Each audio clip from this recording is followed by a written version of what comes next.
saya pamannya di pesantren saya di Depok. Saya nggak boleh anak-anak itu sampai nunduk ke saya, nggak boleh. Jangankan sampai mamanya ngerangka, nunduk aja nggak boleh sama saya. Yang penting Anda jangan nabrak saya aja kiainya kalau jalan. Anda jalan aja, nggak usah Anda berhenti karena saya jalan. Tapi saya minta cara menghormati pesantren, kamu ngaji yang rajin, ikuti tata krama, ikuti ketentuan di pesantren. Nah, seperti di Jawa, cara menghormatin kan beda-beda. Ada yang cium tangan, itu pola. Jadi saya pikir sebuah budaya itu jangan diukur dari budaya yang lain, tidak akan pernah benar. Jadi nggak bisa bilang juga, oh pesantren Cendekia Amanah ini ideal nih, karena nggak ada santrinya yang bekerja, cara menghormatinya juga ya biasa aja, nggak bisa dibilang gitu juga ya Pak Yai ya? Ideal di tempatnya dan tujuannya. Di sini nih nggak ideal kalau dibawa ke Jogja. Beda lagi soalnya budayanya. Jadi santri bisa kurang ajar, kenapa? Kepada gurunya nggak ngormatin.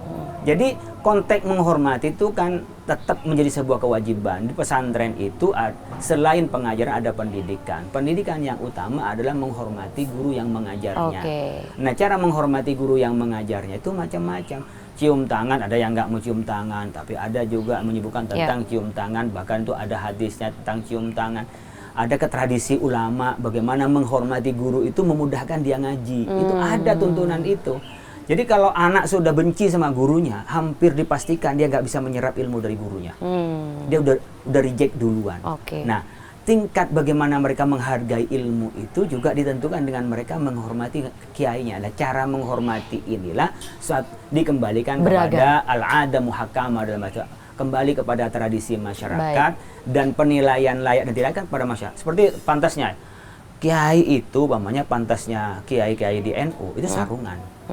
Tapi di kalangan sendiri, sarungan itu tidak pantas. Apa? Pakai gamis. Kan sama tuh, intinya tutup aurat di masing-masing tempat punya penilaian yang berbeda. Betul. Nah, kalau ini udah dibahas nih Pak Yai, sekalian kita juga mau nanya tayangan Trans 7 yang sempat viral kemarin ya, soal budaya pesantren yang banyak disorotin. Wah, ternyata sebenarnya tuh pesantren tuh kayak gini ya, sampai mau minum susu aja harus nunduk-nunduk, dan ternyata Pak Yainya malah yang dikasih uang sambil salaman. Nah, itu kan berarti ada terjadi nyata gitu. Pak Yai tanggapannya gimana? Ya terjadi, tapi nggak bisa digeneralisir. Betul, tapi masih banyak Pak yang nah, gitu kan berarti. Tidak harus generalisir satu peristiwa, tidak berarti semua pesantren. Pertama, yang saya kritisi mereka itu melakukan kecurangan tentang video yang diambil. Itu curang, tidak pamit sama yang punya. Yang kedua, saya yakin dia tidak tahu tradisi pesantren. Ki Anwar Mansur itu orang yang dituakan oleh kami, yang hidupnya didedikasikan untuk pesantren. Jangankan mewah, makan aja sudah sedikit. Karena yang disuting adalah turun dari mobil mewah. Itu mungkin bisa dibantu orang atau apa. Toh andaikan punya, kiai itu kalau mau kaya, mudah. Di Lirboyo itu santrinya 44.000. Kalau per anak satu hari jajan 10.000. Coba sampai matematikanya berapa? Kalau 10.000 itu jajan, itu orang bisnis paling tidak dapat untungnya itu 20%. Yang lumrah itu adalah 40%. Jadi kalau saya buka minimarket di sana, ya kayak yang kecil-kecil, martnya itu kebutuhan sabun macam-macam, itu sudah kaya. Sebenarnya udah cukup ya. Apalagi kita banyak ngambil distribusi dari beras yang dimakan. Tapi kenapa kalau gitu Pak Yai masih ada yang nunduk-nunduk, ngasih duit? Itu budaya pertama, budaya masyarakat itu sendiri ya berarti? Budaya, cara ngormatin kan beda. Ya, di Betawi, saya ini udah kiai, saya ketemu dengan kakak saya, meskipun dia hanya pedagang, saya cium tangan karena dia lebih tua dari saya. Itu budaya. Tapi ketika dengan Arab, begini kalau salaman. Di Indonesia, orang megang kepala, itu aib, bisa ditempeleng. Di Arab, orang semarah apapun kalau pegang di kepalanya, sampai kan agak ada turunan Arab kan, Maria. Nah, ketika dia pegang kepalanya, itu tanda sayang. Makanya Nabi menyebutnya imsah ro'sal yatim. Usaplah kepala anak yatim. Karena tanda sayang. Dipegang begini itu orang Arab senang. Kalau digini, kita dianggap LGBT kalau di sini di Indonesia.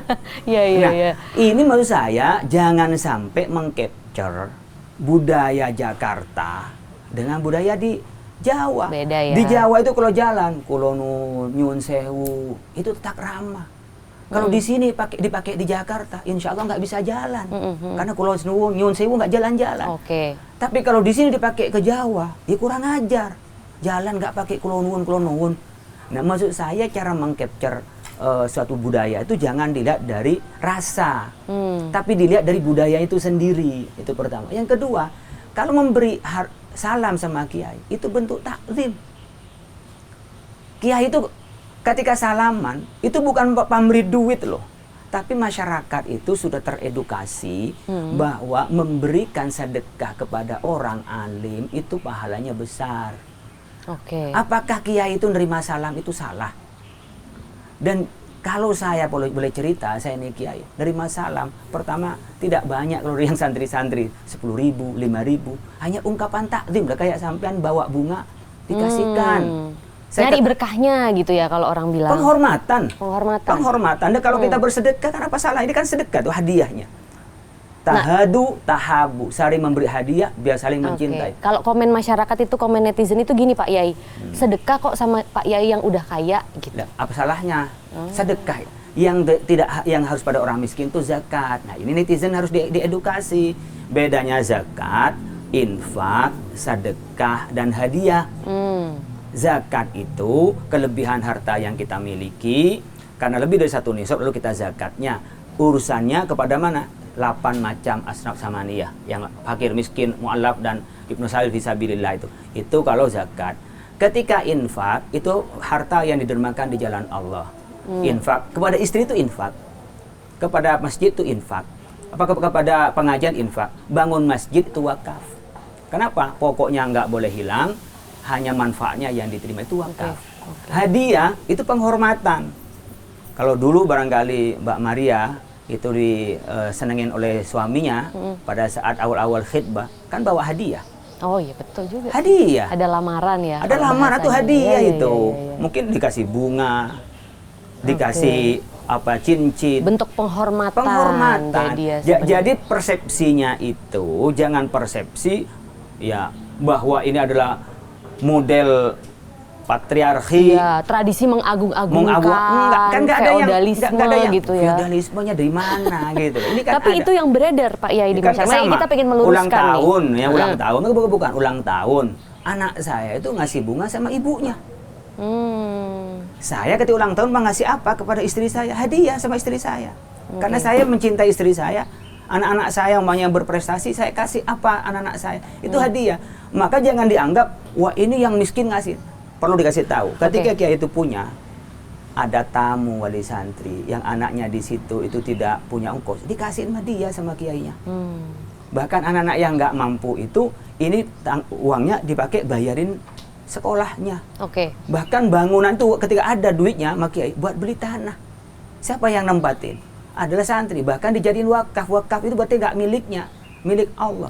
Nah ini harus lengkap begini nih. Kalau ya ngikutin tidak taunya netizen, ya kita kan ikut nggak tahu. Makanya kita memang berharap berkomentar itu sudah tahu pasti tentang masalah itu. Kalau kita mau lebih bijak. Tapi kalau sekedar main-main, tapi satu kata pun di dalam komentar itu, meskipun itu di dalam sosial media, Allah akan minta pertanggungjawabannya. Kalau bagi kami terus terang aja, satu huruf yang akan kita komentar itu harus punya makna. Saya karena saya ustadz. Bagi teman-teman saya ngajak saja. Apakah kita akan membuat kisruh gitu. Itu kan bijak bermedia sosial. Kalau saya kan mesti dibuka. Saya dibuka semuanya dari Twitter saya, dibuka dari semua TikTok saya. Saya pasti dilacak gitu. Iya betul. Ya kita nggak bisa ngontrol kan Pak Yai komen-komen netizen itu. Makanya kita ingin tahu sebenarnya itu gimana. Makanya kalau saya netizen itu udah nggak pernah marah. Nah, cuman ya saya harus menasehati gitu kan. Kita cari tahu kebenaran faktanya gitu ya Pak Yai. Nah, ada juga tradisi yang di pesantren tuh misalnya Pak Yai, yang kita juga kan masih berhubungan ya dengan tradisi mengagung-agungkan ini, yang mungkin banyak orang merasa kok ini beda ya sama unsur modern yang sekarang gitu ya. Kayak satu orang ini sosok yang diagungkan, padahal kan kalau di Al-Quran kan semua manusia itu kan sama, yang diukur adalah amal ibadahnya. Misalnya ada seorang ustadz atau yai atau tokoh agama begitu ya, yang minumannya itu diperebutkan atau bekas makanannya itu diperebutkan, katanya nyari berkahnya. Nah itu tuh gimana sih Pak Yai? Apakah memang bukan hanya kiai saja, artis juga begitu. Oh iya Pak? Coba ke Korea, ke Korea. Sampai bajunya diikutin kayak Korea, bahkan bajunya dilempar, kita ngambil gitu ya di panggung ya. Terus ketika mukanya juga diubah, sampai mukanya dibikin muka diubah sampai di operasi plastik biar mirip dengan idolanya. Itu manusiawi. Oke. Itu manusiawi, bukan hanya kiai. Kalau kiai terus salah, tapi kalau artis nggak salah. Itu artis yang malah salah. Kiai itu kan begini, kalau ngikutin ajaran yang benar. Tapi kan ada orang yang jiwanya beda. Ada orang yang cepat militan, ada orang yang biasa-biasa saja. Kalau ajaran Islam itu, kenapa Pak diagung-agungkan? Dia telah menuntun dengan ilmunya pencerahan ke jalan yang baik. Artis hanya nyanyian, di kuping saja, tak mengubah kehidupan. Orang udah mengeluh-elukan. Beli tiketnya untuk nonton saja berapa juta. Semua yang dipakai sama dia akan menjadi endorsement itu. Oh, ini dipakai artis ini loh, saya berani beli. Baru dipakai loh. Padahal dia dalam aspek keagamaan nggak punya sumber untuk mendekatkan diri kepada Tuhan. Tidak memberikan tambah dekat kepada Tuhan dan tidak bisa mengantarkan pada kebaikan hidup dunia dan akhirat. Kalau tokoh agama Ustadz Yai bahkan yang menuntun ke akhirat ya sebenarnya. Akhirat. Jadi nyari berkahnya itu ya benar juga ya Pak Yai. Apa itu ya? berkah itu? Berkah itu ziyadatul khair. Man tahallaqa bihalatin lam yakhlu hadirhum. Orang yang bergaul dengan orang lain itu pasti ada imbas kebaikannya atau imbas keburukannya. Bahasa orang kita, dekat sama orang jual parfum harum, dekat sama orang buruk maka akan ikut buruk. Oleh karena itu di dalam Islam memang diajarkan bersedekah kepada orang alim, orang soleh itu lebih utama. Apalagi orang soleh alim itu masih keluarga. Nah itu lebih utama. Memang dia diajarkan. Tapi tidak semua hartanya kan. Dia punya ya dikasih. Maka baik. Kemudian kenapa itu kok berebutan Kiai? Ada dua. Kalau saya dulu masih kecil rebut sisa Kiai, kenapa? Karena di depan Kiai itu enak-enak. Oh iya, itu juga makanannya beda biasanya. Jadi ya. biasanya oh ini Beda. kenapa? Karena tuan rumah menghormati Kiai. Dan Kiai itu tidak makan banyak tuh. Masyarakat yang mau. Kalau Anda kedatangan artis siapa idolanya, itu pasti Anda beda. Kenapa ke orang lain boleh beda, kepada Kiai nggak boleh? Padahal ini yang beri pencerahan. Oh berkah Pak, berkah. Memang kita ini dari orang yang baik itu akan lahir kebaikan. Kan nggak salah. Kenapa urusan Kiai? Padahal kalau punya Kiai itu bagus ya. Kenapa? Orang ngasihin sama Kiai dikasih yang bagus. Kayak paling dipakai berapa kali gitu Ya, dikasih. ya. Semuanya saya. Setiap tampil di TV dikasih sarung. Betul. Nah Oke, sarung Pak. saya itu saya pakai. Oh dia sponsor, dia dapat dari saya, dipakai saya kasihin orang setelah itu. Pasti seneng sih yang Ya dapet. seneng. Ya, Terus saya mau nanya itu kalau dia dipermasalahkan salahnya di mana?